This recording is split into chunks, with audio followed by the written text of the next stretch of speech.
Saya perkenalkan dulu ya, Dr. Sajudi Wijaya adalah spesialis mikrobiologi klinik, dosen di Ubaya, Surabaya. Jadi beliau ini ahli kuman ya. Oke, Dok, saya baca di Kompas kira-kira beberapa hari yang lalu ada berita judulnya fenomena superbug di India bisa jadi pandemi. Kita ini lagi menghadapi pandemi, kalau ada pandemi lagi, wah mengerikan. Apa yang dimaksud dengan superbug ini, Dok? Terima kasih sebelumnya sudah mengajak saya untuk berbincang-bincang di YouTube channelnya dokter. Ya, jadi superbug ya dok ya. Superbug ini ya itu sebenarnya pengertiannya adalah mikroba.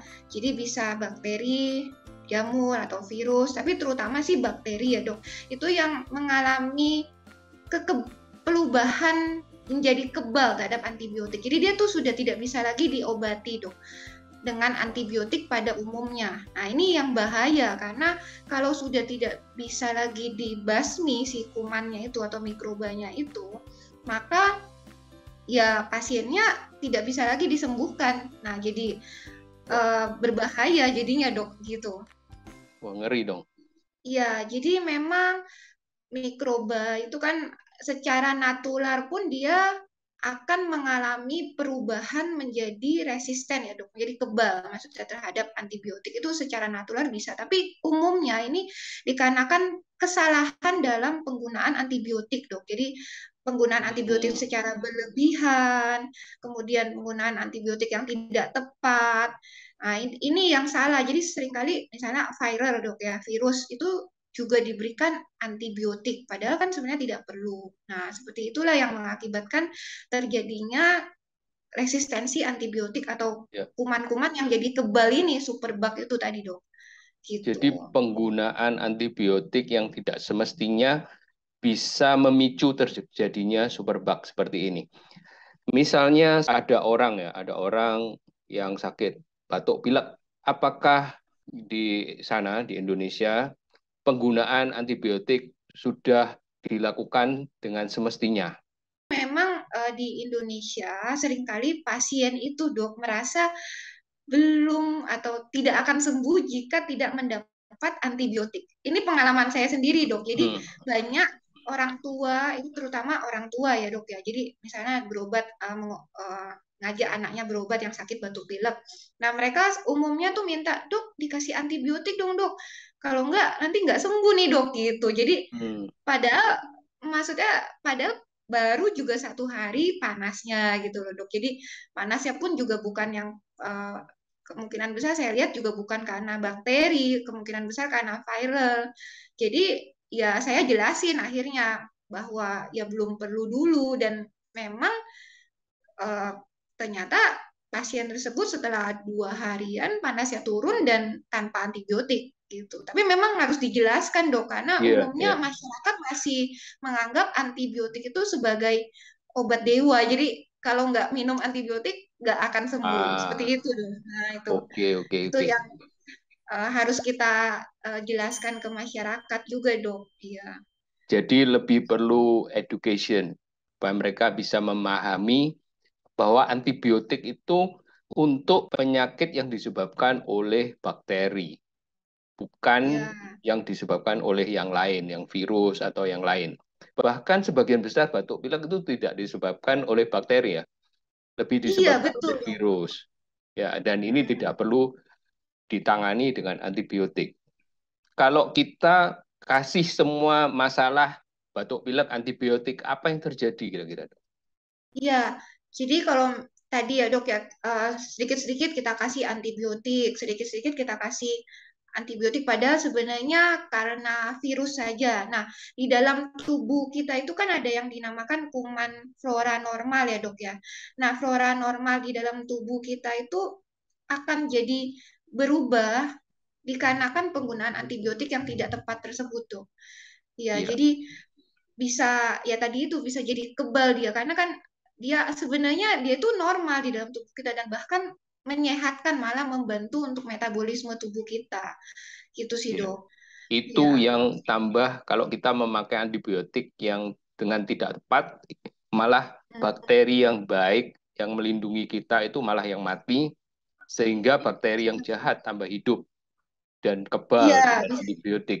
Nanti berikutnya kalau kita benar-benar kena penyakit yang disebabkan oleh bakteri, kuman. kuman, dan kita kasih antibiotik yang sama, mungkin antibiotiknya sudah tidak mempan untuk kuman itu, gitu ya. Iya, betul, Apa, Dok. apakah itu yang dimaksud dengan superbug?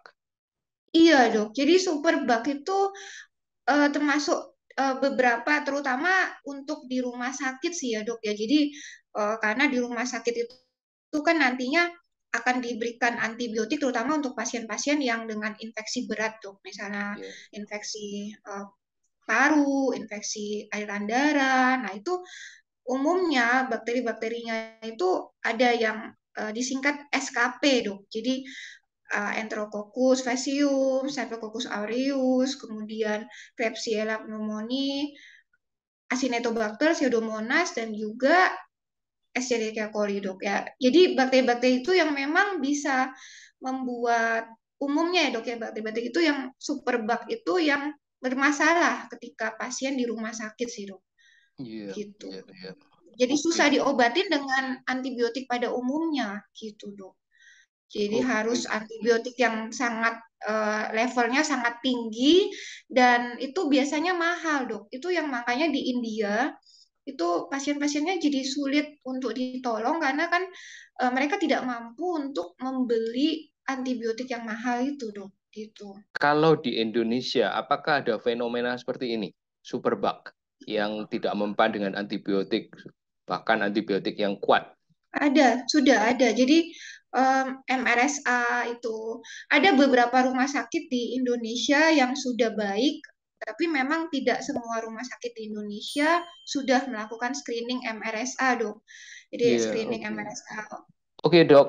Sebelum diakhiri bincang-bincang kita ini, apakah ada tips-tips untuk masyarakat supaya tidak terjadi fenomena superbug seperti di India, di Indonesia? Iya, terima kasih, Dok.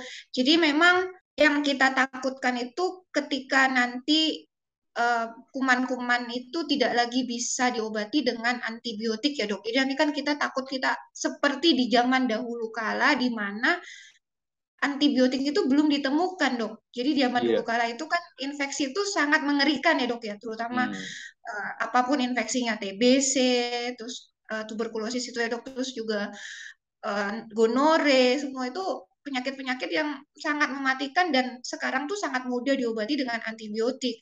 Nah, ini yang perlu masyarakat paham bahwa antibiotik itu sebisa mungkin dikit. Jadi jangan sedikit-sedikit konsumsi antibiotik. Usahakan untuk tidak sembarang pakai obat, misalnya obat yang sebelumnya dikasih antibiotik apa terus beli sendiri. Nah, itu sangat tidak disarankan dan juga harus dapat antibiotik dari dokter saja dan juga penggunaannya harus juga sesuai anjuran dari dokter. Jangan misalnya merasa udah sembuh terus di stop sendiri gitu, Dok. Karena seringkali kan misalnya baru 2 kali minum gitu udah stop aja antibiotiknya padahal dia dianjurkan oleh dokter misalnya iya. sampai berapa hari. Nah, seperti itu sih, Dok. Iya, Harus itu sampai saja, Dok. selesai seperti anjuran dokter ya. Iya, karena kalau misalnya nanti fenomena superbug itu benar-benar terjadi di dunia itu mengerikan sih, Dok, karena kan Hmm, eh, ditemukannya antibiotik itu juga sulit ya, Dok ya, pasti untuk kita bisa menemukan antibiotik baru itu juga nggak mudah.